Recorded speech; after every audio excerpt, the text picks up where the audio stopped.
Yeah, I think that for sure that's what I would also consider the biggest challenge. And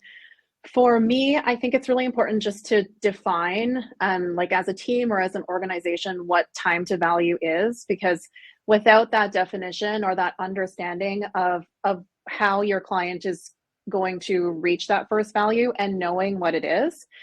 it's really hard to um, approach an onboarding with being able to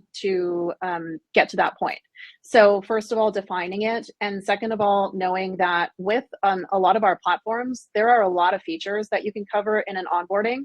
and value for one customer might be totally different than another customer, especially if there are different paths to um,